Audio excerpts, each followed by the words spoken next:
Hey, what's going on, friends? This is Paul Hutchings coming to you live with episode 76 of The Good Parts, a daily social media show where I go live once a day, Monday through Friday, right around 11 a.m. Eastern Standard Time to share one good part from my life and or business in an effort to help you and me create more freedom, prosperity, happiness, joy, abundance, goodness, all the good that life has to offer. That's the theme of the show. And in today's video, what I wanted to do is give you a quick tour of the home gym we've been building out. It's kind of been a fun project we've been working on for the last month or two. And also in the process of doing that, I wanted to give you two really powerful prospecting tips. If you're in any sort of a business like network marketing or affiliate marketing, or even really sales in general, I think the tips that I'm going to share in this video can be very valuable to you. And if you are tuning in, make sure and say hello in the comments below. I love reading the comments. That's probably one of my favorite parts of doing these good parts episodes. So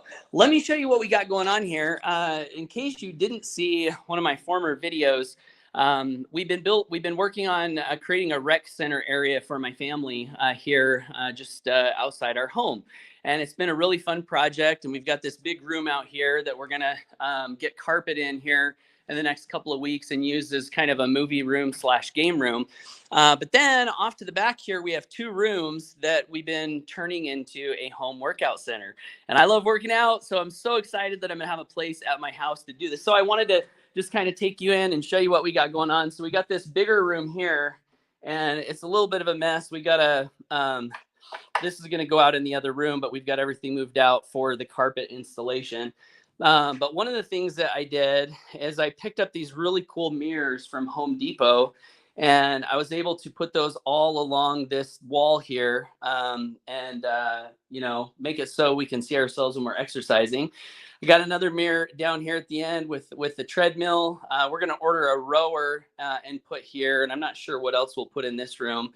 But yesterday we went to Hobby Lobby and picked up these really cool wall hangings that we can look at for inspiration. And this is one of the things that I'm really excited about, also for my kids to have an experience with. One of the things that I love about working out is there are so many life lessons and business lessons and success lessons and positivity and goal setting and motivation that are all really directly tied into exercise. So I've had the benefit of receiving all of even some of the music that you listen to when you exercise. I love the music I listen to because it's just filled with energy and excitement and success and achievement, all those types of ideas. So I'm excited for my kids to have this experience that has been such a gift to me for so long. So I'm going to show you this other room here. So this will be the it's just another room that we have, and I ordered this big rack. So we've got a pull-up bar up there. They've got a bench bar, which we can also do squats here. Ordered this cool bench from Rep Fitness that I really like. We even have a dip bar that we can add to the rack. And then down on the bottom side of this room, I put these mirrors also from Home Depot, but these are smaller mirrors. And the purpose of this is to do ab workouts. So I've got this routine that I picked up from a guy on YouTube called the 3-minute ab workout that I really, really like. And I find that it's for me, I really enjoy being able to see myself when I work out because it provides motivation. If I see parts of my body that maybe need a little work, I can notice that and then use that as a guide for my future activities. But also, as I see my body improving in the mirror, it gives me big motivation to keep going, to keep going. So some people might say, whoa, why do you have so many mirrors? I think we got like $1,000 worth of mirrors in this place. But over my years of working out in the gym, the gym has mirrors on every single wall. And I think it's just a really cool thing that you can check in with your body on a daily basis and give yourself that motivation. So anyway, I've got another mirror over here, of course. And then I picked up these wall hangings. Never give up. My friends, Minister Christian Rita Joy will like that. Attitude is everything. Pick a good one. The difference between the impossible and possible is determination. I like that one. And then I got this one up over here that says, when you feel like quitting, remember why you started. So anyway, that's the home gym update. But as far as content, and I see some people tuning in. Hey, Peter from Spain. What are you guys doing in Spain? Oh, wait a minute. No, that's not. You guys, am I thinking of Veronique? You're Peter's husband? Is that right? So I thought you guys. Oh, vacation. Okay, Veronique says. Okay, I got confused for a second. Hi, Paul, from our vacation place in Spain with the whole family. Very cool. Hope you guys are enjoying your vacation. Peter says your gym is starting to look pretty good. Thank you. Got some more work to do, but definitely getting there. Minister Christian, hey, from Dallas. Thanks for tuning in. Christian says, thanks for your inspiration. Thank you for yours. And Bill says, good morning. Good morning, Bill. Okay, so the two tips that I wanted to pass along. Prospecting is when you're connecting with somebody and asking questions, building relationship, finding out really if there's something that you can do to help that person in their life. That's one of the purposes of prospecting. Another purpose, of course, is to find out if the way in which you can help that person might be a product or service that you offer or a business that you provide. And so I wanted to share just a couple of tips that have been really powerful for me. And these tips were inspired by a friend and a team member who posted a video in our private coaching group of a conversation that he'd had with somebody where there was some back and forth. And then at the very end, the prospect looks at the page and says, "This looks like a scam." And sorry to laugh. It's not funny, but it kind of is funny because that's a response that we sometimes get, and also it's funny for other reasons that I won't go to. But anyway, the point is my friend was showing the conversation and asking, what could I have done better in this interaction? And the two things that came to mind that I would submit as food for thought, and that leads to the tips that I'm going to share today. The first one is, as I was scrolling through the conversation, it looked like my friend was doing most of the talking, and the responses coming from the quote unquote prospect were very, very short and very, very brief. So my friend would, ask a question that was maybe one or two sentences long. The person would say yes. And then my friend would make a statement, maybe highlight some problems, ask a question, and then the person would say yes. And on and on. It looked like my friend was doing most of the talking. So the first thing that I notice when I see something like that is the idea that your prospect really should be doing most of the talking in a prospecting interaction. We, as people who are attempting to help through conversation, should be doing the least amount of talking. We're going to be doing the question asking and the listening and the probing. And I wanted to share something that I've been learning in a book that I've been reading that relates to this. So I started reading a book called The Structure of Magic, and it's by Richard Bandler and John Grinder. And these were two guys that kind of founded the field of study called neurolinguistic programming. And in this book, what these guys did is they wanted to model very, very effective therapists. And so they modeled three people, I believe: Virginia Satir, Fritz Perls, and Milton Erickson. And what is modeling? They just went in and tried to analyze what these people were doing that was producing such great changes in their clients.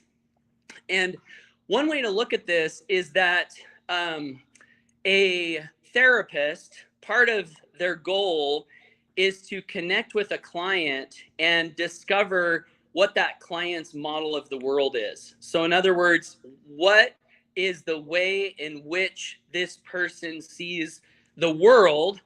And part of the reason for doing that is if you can find a piece, or if a therapist can find a piece of that client's model of the world that is causing them a problem or a challenge, they can then use their language to help that person reframe the way that they're looking at the world.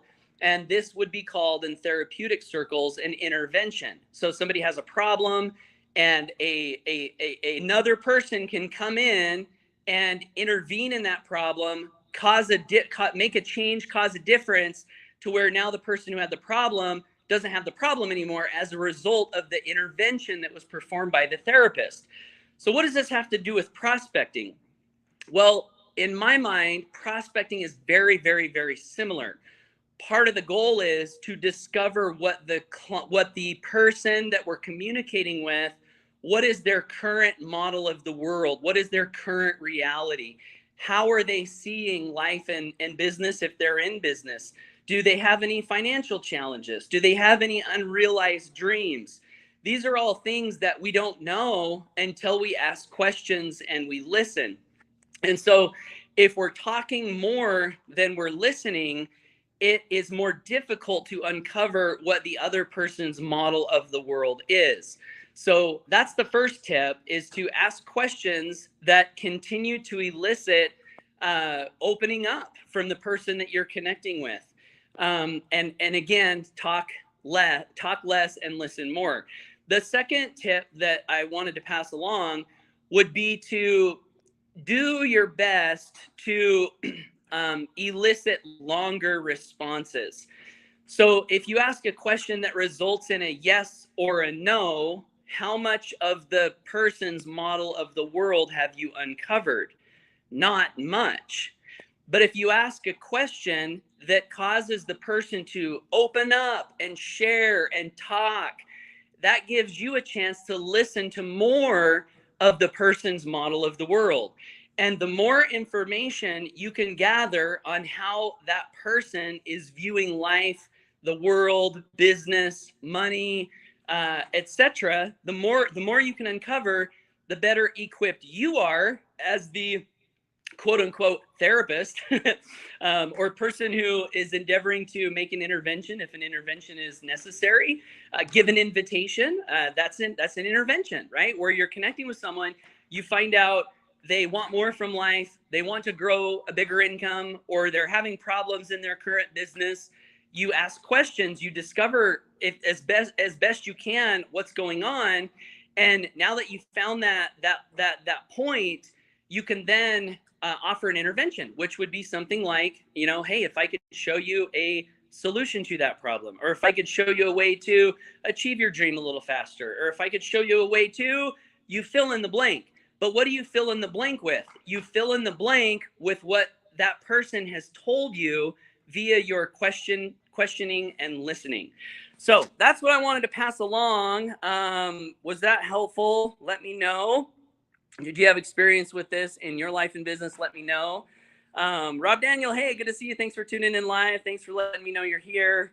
And really, I think this way of looking at connecting and communicating with people is so valuable, not just for building a business from home, but for selling a house, selling a car, being in any type of sales situation.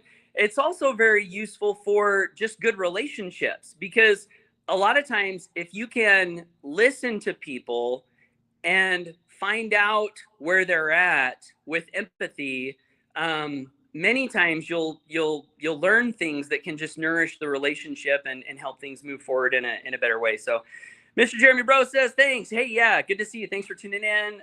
Manas says, I'm late. That's okay. Better late than never, right? So if you are just finding me for the first time, I am Paul Hutchings. And if you want to get more content from me, I would love to encourage you to subscribe to me on social media. I do these videos daily, Monday through Friday, right around 11:11 Eastern Standard Time. And also you can visit my website, paulhutchings.net/GIFTS. I actually wrote a book. It's called Online Recruiting Secrets, that goes into more detail on language, invitations, prospecting, marketing.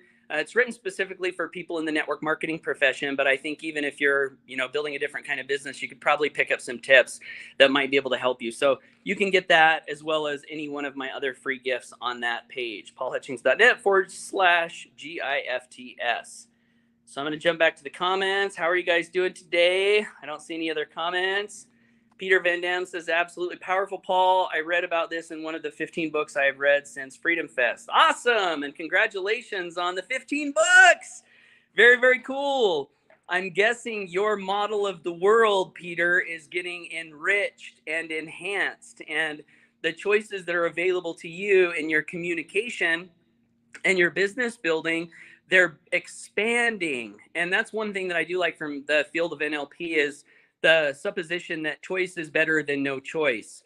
If we have more choices, and we can decide from those choices. I think that's a good thing. And reading definitely seems to give us more choices in the ways in which we view the world and life and business. They enrich our model of the world. And I think that really can only be a good thing. So thanks for that example, Peter. All right, guys. Well, that's it. Thanks for tuning in. And we'll hopefully catch you in a future episode of The Good Parts. Take care and bye for now.